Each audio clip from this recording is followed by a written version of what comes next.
Hello dear students, कैसे हैं सभी। आई होप सभी ठीक होंगे।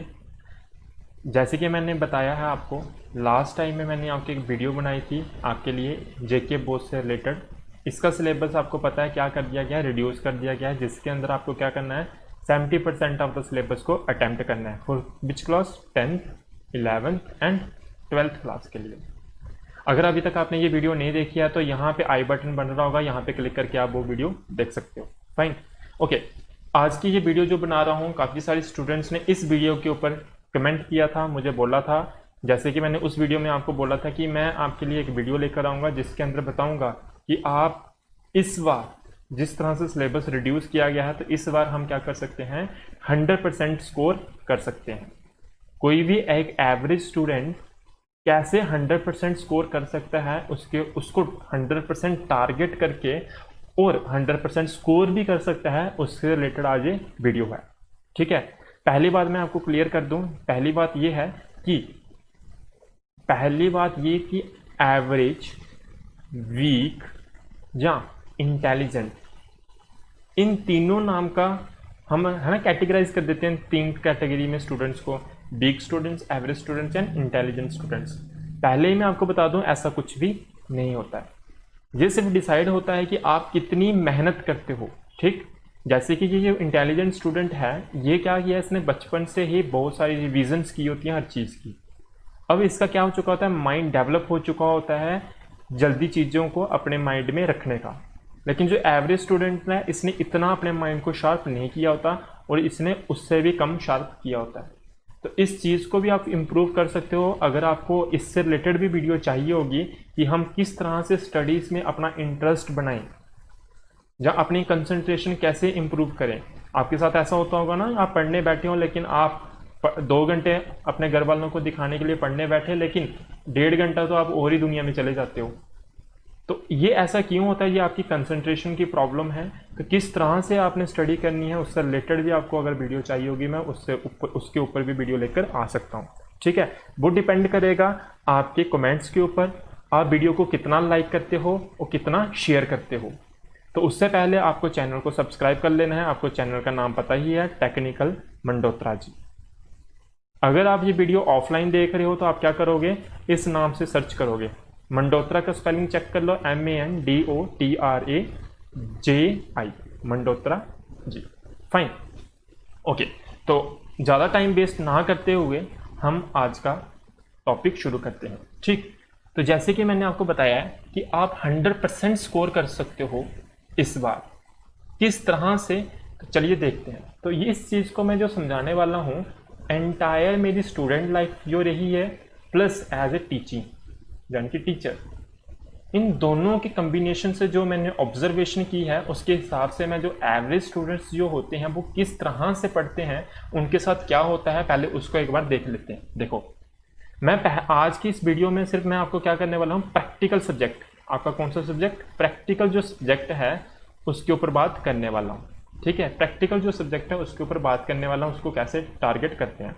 जैसे कि मैं यहाँ पे फिजिक्स पढ़ाता हूँ इस चैनल के ऊपर, तो यहाँ पे मैं एग्जांपल लेता हूँ फिजिक्स की, और फिजिक्स का जो पेपर आता है आपका कितना मार्क्स का आता है, 70 मार्क्स का आता है, अगर हम किसकी बात करें, थ्योरी की। ठीक, ओके। अगर किसी कोई बोलता है कि सर हमारे प्रैक्टिकल सब्जेक्ट नहीं है तो उससे रिलेटेड भी वीडियो बनाओ, तो वो भी लेके आ सकता हूँ। तो वो मैंने पहले ही बता दिया क्यों वीडियो लेकर आऊँगा। अगर आप वीडियो को लाइक करते हो, शेयर करते हो और नीचे कमेंट करके बताते हो आपको कौन सी टाइप की वीडियो चाहिए। तो आज की मैं जो वीडियो में प्रैक्टिकल सब्जेक्ट के ऊपर बात करने वाला हूँ, किस तरह से टारगेट करते हैं। तो सबसे पहले मैं आपको बताता हूँ बेसिकली एवरेज स्टूडेंट के साथ होता क्या। देखिए, जो आपका बोर्ड है वो क्या करता है, आपको एक सिलेबस दे देता है। क्या दे देता है, सिलेबस दे देता है। और वो सिलेबस कितने मार्क्स का दिया होता है, 70 मार्क्स का दिया होता है। और 70 मार्क्स को चैप्टर्स में यानी कि यूनिट्स में डिवाइड किया होता है इस तरह से। ठीक, तो ये इन यूनिट्स में इसको डिवाइड किया है। मान लो कितने यूनिट्स दिए हैं आपको, टोटल 10 यूनिट्स दिए हैं, यानी कि 10 चैप्टर्स दिए हुए हैं। फिर जब आप एग्ज़ाम देने जाते हो, एग्ज़ाम में जब आप बैठते हो जाके, वहाँ पे भी पेपर कितना का आ जाता है, 70 मार्क्स का आ जाता है। ये क्या हो गया, आपका पेपर हो गया। अब जो एवरेज स्टूडेंट होता है ना, उसके साथ अक्सर होता क्या है, वो स्टार्टिंग के कुछ मंथ पढ़ता नहीं है। मैं ये नहीं बोला बिल्कुल नहीं पढ़ता, थोड़ा बहुत पढ़ता है पर अच्छे से नहीं पढ़ता। जब एग्जाम के 3 या 4 मंथ रह चुके होते हैं, फिर उसको याद आता है यार मुझे तो स्टडी भी करनी है, नहीं तो मैं फेल हो जाऊंगा। उसको इस तरह से याद आता है तो वो धीरे धीरे अपनी स्टडी को शुरू कर देता है। अब जब उसने स्टडी को शुरू किया होता है, 1-2 मंथ के अंदर अंदर वो क्या कर लेता है, कुछ स्टार्टिंग के यूनिट्स कंप्लीट कर लेता है, जैसे 2 या 3 यूनिट्स उसने अच्छे से पढ़ लिए। बाकी बाद का जो टाइम बचता है उसमें क्या करता है, वो सिर्फ इंपॉर्टेंट क्वेश्चन कवर करता है। अब उसको ऐसा लगता है कि मैंने पूरा सिलेबस कंप्लीट कर लिया है, और जब वो एग्जाम देने जाता है तो एग्जाम में जब बैठता है वहां जाके, तो 70 मार्क्स उसके अकॉर्डिंग उसके मार्क्स कितने आने चाहिए, 70 मार्क्स आने चाहिए। जब वो एग्जाम अटेम्प्ट करने लगता है, जब करते करते उसको कुछ चीजें, जैसे कोई क्वेश्चन का आंसर दे रहा है तो बीच में ही कुछ आंसर उसको भूल जाता है। बीच में ऐसा क्वेश्चन होता है उसको लगता है ये मुझे आता है, जब अटेम्प्ट करने लगता है पहली 2-3 लाइनें की उसने, थोड़ा सा क्वेश्चन अटेम्प्ट किया फिर भूल गया। इस तरह से उसके साथ होता है। तो उसके अकॉर्डिंग उसके मार्क्स कितने आने चाहिए थे, 70 या 65 मार्क्स आने चाहिए थे, लेकिन एक्चुअल केस में उसके 70 में से कितने मार्क्स आ पाते हैं, सिर्फ 40, 45, 50, यही रेंज रह जाती है उसकी। कई बार उसके 35 भी आ जाते हैं, मीन्स 50% आ जाते हैं, ऐसा हो जाता है उसके साथ। क्यों होता है ये बता दिया। कुछ स्टूडेंट्स के 35, और मैंने ऐसे भी देखे हैं बच्चों के 55, एवरेज स्टूडेंट्स के 55 और 65 भी लेकर आ जाते हैं एंड में, ठीक। और ये मैं प्रैक्टिकल बात आपको बता रहा हूं जो होता है, और आप जानते भी होंगे इसको, ठीक। अब इस बार आपको कैसे फायदा मिलेगा और आपने कैसे एग्जाम की तैयारी करनी है वो डिस्कस करते हैं। देखो, सेम इस बार वही चीज है आपके सामने, आपको एक सिलेबस दिया गया है, ठीक, और आपका एक पेपर आएगा, सेम पेपर, वैसा ही पेपर भी आएगा आपके सामने। ये क्या होगा, आपका पेपर।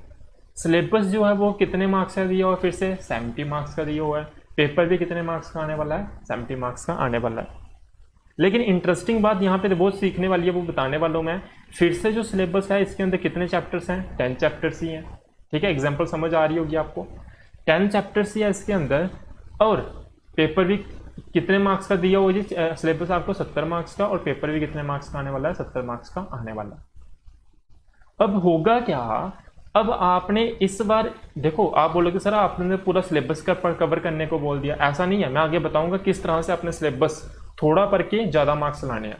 लेकिन इस चीज को, मेरी बात को अच्छे से सुन लो, आपका सब कुछ मार्क्स ही नहीं होते हैं, है ना। आपने फुल मार्क्स लिया इसका मतलब आप नॉलेजेबल पर्सन नहीं है। मैं ये नहीं बोल रहा जिसके फुल मार्क्स होते हैं वो नॉलेजेबल नहीं होता, मैं ये बोल रहा हूँ आपने सिर्फ फुल मार्क्स लेकर आ गए लेकिन पूरा सिलेबस कंप्लीट नहीं किया, तो मीन्स आप नॉलेजेबल नहीं हुए, आप सिर्फ मार्क्स लेके आए हो। तो आपको पता है आज के टाइम पे सिर्फ मार्क्स ही मैटर नहीं करते हैं, लेकिन फिर भी I know as a student आपको at the end of day आपको मार्क्स से मतलब होता है, आपको ज़्यादा मार्क्स लाने होते हैं। तो उसी से रिलेटेड आज की ये वीडियो है, ठीक। तो हम उसी के ऊपर बात करेंगे सिर्फ आज। ओके, आते हैं हम टॉपिक पे। तो होगा क्या, इस बार आप 70 मार्क्स का पेपर अटेम्प्ट करने जाओगे, और लास्ट वीडियो में मैंने बताया था इस बार आपको सिर्फ कितने मार्क्स का पेपर अटेम्प्ट करना है, सिर्फ 49 का। अगर आप 49 मार्क्स का पेपर अटेम्प्ट करके आ जाते हो, मीन्स आपके कितने मार्क्स आ जाएंगे, 100%। मीन्स कितने मार्क्स मिलने वाले हैं आपको, 70 मार्क्स मिलने वाले हैं। क्यों ये 70 मार्क्स मिलने वाले हैं, अगर नहीं पता आपको, मीन्स आपने पहली वीडियो नहीं देखी है, तो वो वाली वीडियो आप जाके देखोगे, ठीक। लिंक आपको डिस्क्रिप्शन में मिल जाएगा, कमेंट सेक्शन में जाओ, वहां पे भी आपको उसका लिंक वीडियो का मिल जाएगा, फाइन।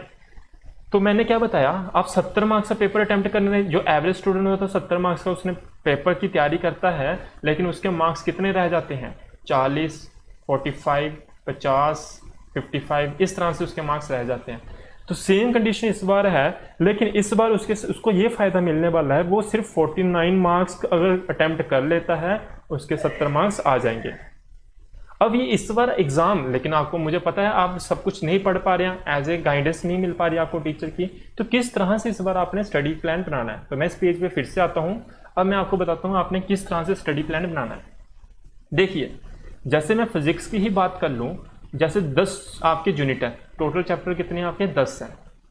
अब इन 10 में से आपके सिर्फ अगर 6 यूनिट ही उठा लोगे ना, आप 6 यूनिट यानी कि 6 चैप्टर को उठा लेते हो आप, पहले कोई भी 6 यूनिट्स उठा लो, इन 6 यूनिट का मैंने बोल दिया आपको 49 फॉर एग्जांपल मार्क्स आपके बन जाते हैं। अब आपने इन यूनिट्स को अच्छे से प्रिपेयर कर लेना है। अब आप बोलोगे सर हमें कैसे पता चलेगा ये 6 यूनिट्स जो हैं ये 49 मार्क्स बना रहे हैं, तो इसके लिए आपको सबसे पहले कहाँ जाना पड़ेगा, अपने सिलेबस पे। सिलेबस में देखो कि ऐसे यूनिट्स उठा लो, उनका कॉम्बिनेशन बनाओ, वो 49 मार्क्स जो बनाते होंगे, ठीक है। कुछ यूनिट्स को सिलेक्ट कर लो, जैसे आपने यूनिट्स को सिलेक्ट कर लिया, अब आप बोलोगे सर हमें क्या पता कौन सा इजी यूनिट है और कौन सा टफ यूनिट है। उसके लिए आप क्या करोगे, अपने टीचर्स के कंसर्न टीचर से कंसल्ट कर सकते हो। इन केस आप अपने टीचर से बात नहीं कर पा रहे हो तो आप क्या कर लो, अपने सीनियर से भी बात कर सकते हो। सीनियर भी आपको गाइड कर सकते हैं कि कौन सा यूनिट ईजी है, कौन सा यूनिट ईजिली समझ आ सकता है। इन केस आप किसी से भी कॉन्टैक्ट नहीं कर पा रहे हो तो आप मुझे कमेंट सेक्शन में बोल दो कि सर आप हमारे लिए पर सब्जेक्ट एक वीडियो बना दो कि कौन से यूनिट के अंदर, कौन से एक सब्जेक्ट के अंदर हम कौन कौन से यूनिट को उठा के पढ़ लें पहले, कि ताकि हमारा जो इस बार जेके बॉस ने हमारा रिड्यूस किया सिलेबस, उसके अकॉर्डिंग हम उसको फॉलो कर सकें। जैसे कि मैं यहाँ पे एग्जांपल दे रहा हूँ, जैसे आपने 6 यूनिट उठा लिए, इस 6 यूनिट से फॉर एग्जांपल आपके कितने मार्क्स बन गए, 49 मार्क्स बन गए, जो कि आपके एग्जाम में इस बार अटेम्प्ट करना है। ठीक, अब ये 49 मार्क्स आप अपने हिसाब से प्रिपेयर कर लो, और मुझे पता है आप इस 49 मार्क्स की जब प्रेपरेशन कर लोगे और एग्जाम देने जाओगे ना, इसके बिहाफ पे आप सिर्फ पेपर कितना अटेम्प्ट कर पाओगे, 32 मार्क्स का, 35 मार्क्स का। फिर वही प्रॉब्लम आ गई, 49 मार्क्स का पेपर पढ़ के गए आप, लेकिन आप उतना स्कोर नहीं कर पाओगे। क्यों? क्योंकि आप एवरेज की कैटेगरी में आ रहे हो। एवरेज की कैटेगरी में क्यों आ रहे हो? क्योंकि आपने इस सिलेबस को अच्छे से नहीं पढ़ा होगा। ठीक, तो इस 49 मार्क्स को अच्छे से एक बार पहले पढ़ लो। अब बाकी जो यूनिट्स बचे हैं ना, ये जो यूनिट्स बचे हैं, इन यूनिट्स को आप क्या करोगे, प्रीवियस ईयर क्वेश्चन पेपर उठाना, इन यूनिट्स के सिर्फ इंपॉर्टेंट क्वेश्चन जो बार बार एग्जाम में रिपीट होते हैं हमारे जेके बॉस में, जो इंपॉर्टेंट क्वेश्चन जो क्या होते हैं, रिपीट होते हैं, इन चैप्टर में से वो वाले सिर्फ कर लो। इसको पूरा करना ही करना है। देखो थोड़ा ही है, पहले 10 आते थे आपको, अब कितने करने पड़े हैं, 6 करने पड़ रहे हैं। 6 करने की वजह से आपके तब भी आपके मार्क्स फुल नहीं आ पाएंगे, मैं आपको गारंटी दे देता हूँ, बिकॉज आप पहले भी नहीं कर पा रहे थे, अभी भी मुश्किल है आपके लिए। मैं ये नहीं बोल रहा कि ऐसा पॉसिबल नहीं है, पॉसिबल है, लेके आते हैं बच्चे, सभी लेके आते हैं, लेकिन आप ये वीडियो इसलिए देख रहे हो, आपके साथ कहीं ना कहीं प्रॉब्लम आ जाती है। जैसे आप 49 मार्क्स का प्रेपरेशन करके क्या पता आपके 48 आ गया, फिर 1 मार्क्स कम हो गया, प्रॉब्लम है आपके लिए। समझ रहे हो ना बात? अब इस बार ऐसा नहीं है, आपके पास बहुत सारे क्वेश्चन पेपर में ऑप्शंस देखने को मिलेंगे। आप 49 मार्क्स का प्रिपेयर करके गए हैं, प्लस आपने यहां से जो इंपॉर्टेंट क्वेश्चन जो रिपीट होते हैं, प्रीवियस ईयर क्वेश्चन पेपर उठाओगे, वहां से इनको कवर कर लो, इन क्वेश्चंस को वहां से कवर कर लो। ये जो यूनिट्स बच रहे हैं, इनको अगर आप प्रीवियस क्वेश्चन उठाओगे तो आपके टोटल मान लो कितने, 20 क्वेश्चन ही इंपॉर्टेंट क्वेश्चन होंगे। 20 इंपॉर्टेंट क्वेश्चन है जो बार बार रिपीट होते हैं इन यूनिट्स के अंदर से। इन 20 क्वेश्चन को कर लिया और इस सिलेबस को कवर कर लिया। अब एग्जाम में जब बैठोगे ना आप, आपके साथ क्या होगा, 49 मार्क्स की प्रेपरेशन करने गए हो। तो अब आते हैं फिर से वहीं पे, अब आप 49 मार्क्स की प्रेपरेशन करके गए हो, जब आप एग्जाम दे रहे थे तो आपको फिर से वही प्रॉब्लम आने वाली है, आप भूल जाओगे एग्जाम को। मीन्स एग्जाम आप कितने का करके आए, सिर्फ आपको 38 मार्क्स का ही पेपर अटेम्प्ट कर पा रहे हो, बाकी चीजें आपको फिर से भूल गई, जो आपके साथ होती रहती है। अब इस बार आपके पास ऑप्शंस पड़े हुए हैं, आपने क्या किया है, ये जो पोर्शन बचा था 4 यूनिट का, इसके अंदर से आपने इंपॉर्टेंट क्वेश्चंस भी तो किए हुए हैं, और वो इंपॉर्टेंट क्वेश्चन एग्जाम में पक्का आएंगे। अब उन क्वेश्चंस का अगर जैसे आप क्वेश्चन पेपर के अंदर उन क्वेश्चंस को देखोगे, तो आप ये 49 से अलग से प्रेपरेशन की थी आपने, जो जिसके अंदर आप सिर्फ 38 मार्क्स से अटेम्प्ट कर पा रहे हो। अब इंपॉर्टेंट क्वेश्चन यहां से भी आए होंगे, तो उन क्वेश्चन को भी कर लो। जैसे उन क्वेश्चंस को कर लोगे, आपको मैं गारंटी लेता हूं 49, बोर्ड ने आपको बोला 49 का पेपर अटेम्प्ट करना है, अब मैं आपको गारंटी देता हूं आप 55 का भी कर पाओगे अगर इस स्ट्रैटेजी को फॉलो करते हो। तो आपको एग्जाम में सिर्फ कितने का करना है, 49 का। अपना 49 मार्क्स का पेपर अच्छे से अटेम्प्ट करो तो आपके 100% आ जाएंगे। अगर किसी के 100% नहीं आ रहे तो 99% तो पक्का आएंगे। वैसे तो इस स्ट्रैटेजी से आपके 100% आएंगे। आई नो ये स्ट्रैटेजी आपको ऐसा नहीं है एक दिन बैठोगे तो आपकी ये चीज काम कर जाएगी, इसके ऊपर आपको वर्क करना पड़ेगा। सबसे पहले अपने सिलेबस को लेना पड़ेगा, उसके अंदर से अपने यूनिट्स को उठाओ, जो जो यूनिट आप कवर करने वाले हो, जिसके कारण आपके 49 मार्क्स बन रहे हैं। ठीक, उसके बाद 49 मार्क्स का पेपर कंप्लीट करने के बाद, इस सिलेबस को कंप्लीट करने के बाद, सारे जो यूनिट बच गए हैं उसके सारे इंपॉर्टेंट क्वेश्चन कर डालो। वो इंपॉर्टेंट क्वेश्चन मैं आपको बार बार बता रहा हूँ, वो 20 से क्वेश्चन ज्यादा नहीं होते हैं, 10, 15, 20 से ज्यादा हो ही नहीं सकते। इतना सा सिलेबस सिर्फ इस बार आपको करना है, और 100% मैं गारंटी देता हूं आपके 100% मार्क्स आएंगे ही आएंगे। बहुत अच्छी अपॉर्चुनिटी है। देखो इस जेके बॉस ने ऐसा नहीं किया कि आपका 30% सिलेबस रिड्यूस कर दिया। अगर जेके बॉस 30% सिलेबस रिड्यूस करती ना, फिर आप 100% नहीं ले पाते, फिर आपके लिए थोड़ी सी प्रॉब्लम हो जाती है 100% लेने की, क्योंकि सिर्फ आपके सामने कितना मार्क्स का पेपर होता, 49% का 48 मार्क्स का आपको सिलेबस दिया होता, इसी को आपको पढ़ के जाना है। जब आप एग्जाम में देने जाते तो वहाँ पे आपके वही सामने वही प्रॉब्लम आती है, आप 49 मार्क्स का पेपर अटेम्प्ट नहीं कर पा रहे होते क्योंकि आप चीज़ें भूल जाते हो, अच्छे से नहीं पढ़ा होता तो भूल जाते हो। तो इस बार ऐसा नहीं है, 49 मार्क्स का अलग से प्लस ऑप्शंस भी आपके सामने रहेंगे जो कि मैंने समझा दिए। नहीं समझ आए तो फिर से एक बार वीडियो को रिपीट करके देख लो, ठीक है। लेकिन इसके लिए आपको मैं फिर से बता रहा हूँ, you have to get your syllabus, ठीक है। नहीं तो आप अपने टीचर की हेल्प ले सकते हो। In case you are facing problem you can contact me. Contact आप कैसे करोगे, नीचे कमेंट सेक्शन में मुझे कमेंट करो, जो भी आपको प्रॉब्लम है, जैसे भी आपको सिलेबस को अरेंज करवाना है मैं आपकी हेल्प कर सकता हूँ। फाइन, तो सिंपल सी बात है। उसके अंदर आप क्या करोगे, जैसे मैं प्रैक्टिकल सब्जेक्ट की ही आज बात कर रहा हूँ, तो आप क्या करो, उसके अंदर से ऐसे यूनिट्स उठा लो जो आपके 49 या 50 या 55 या 48 मार्क्स का सिलेबस कवर कर रहे हो, ठीक है। अप्रोक्सीमेटली 47 से लेके या 45 से लेके 52 मार्क्स की रेंज में जो आपका सिलेबस कवर कर रहे हो, उन यूनिट्स को उठा लो, उन यूनिट्स को कर लो, अच्छे से कर लो उनको। फिर जो बाकी यूनिट्स बच रहे हैं, ठीक है, 21 मार्क्स का जो सिलेबस बच रहा है उसके सिर्फ इंपॉर्टेंट क्वेश्चन कर लो। मैं बार बार गारंटी दे रहा हूँ, it is 100% I am sure you will score 100% marks. Clear होगी बात। इस स्ट्रैटेजी को फॉलो करो, यू विल गेट 100% मार्क्स। और अगर अभी तक आपने मेरे चैनल को सब्सक्राइब नहीं किया तो you have to subscribe my channel, press the bell icon, और वीडियो को शेयर करना बिल्कुल ना भूलें। लाइक कर देना वीडियो को, जितने ज़्यादा लाइक होंगे उतनी ज़्यादा मुझे मोटिवेशन मिलेगी और उतनी जल्दी मैं आपके लिए न्यू वीडियो लेके आऊँगा जो आपकी डिमांड होगी। 100 मार्क्स वाला अगर आपको सब्जेक्ट की वीडियो चाहिए तो उसके ऊपर वीडियो मिल जाएगी। अगर आपको पता नहीं, आपका मन नहीं करता स्टडी करने का, तो उसके ऊपर आपको मोटिवेशन वीडियो चाहिए तो उससे रिलेटेड मैं वीडियो लेकर आऊँगा। अगर आप पढ़ने बैठते हो तो आप फुल कंसंट्रेशन से नहीं पढ़ पाते हो तो कैसे स्टडी बनाए, कैसे टाइम टेबल बनाए पढ़ने का, स्टडी का टाइम टेबल कैसे बनाए, उसके ऊपर वीडियो लेकर आ जाऊंगा। मीन्स जो डिमांड है, जो प्रॉब्लम आप फेस कर रहे हो, तो मैं आपकी प्रॉब्लम की सोल्यूशन लेके आऊँगा। तो आप नीचे कमेंट सेक्शन में अपनी प्रॉब्लम्स को बताओ मुझे, उससे रिलेटेड मैं आपके लिए वीडियो लेकर आऊँगा। पर जिस टॉपिक के ऊपर ज़्यादा कमेंट आएंगे उस टॉपिक के ऊपर मैं वीडियो लेकर आने वाला हूँ, ठीक, नेक्स्ट वीडियो। तो आई होप आपको ये बात क्लियर हुई होगी। अगर आपको ये कॉन्सेप्ट नहीं समझ आ रहा है किस तरह से आपने अटेम्प्ट करना है पेपर, मैं फिर से इसके ऊपर वीडियो बना दूंगा। पहले अगर आपको ये समझ आ गई है तो से यस, कमेंट सेक्शन में यस बोल के बोल देना कि आपको ये वीडियो समझ आ गई है, ठीक। तो आज के लिए मैं वीडियो इतनी ही रखता हूँ। तो चैनल का नाम आपको पता ही होगा, नहीं पता है तो मैं आपके लिए फिर से रिपीट कर देता हूँ। चैनल का नाम है टेक्निकल मंडोत्रा, टेक्निकल मंडोत्रा जी, ठीक है, MANDOTRA और आगे क्या है GJI, ठीक है। तो bye, have a nice day.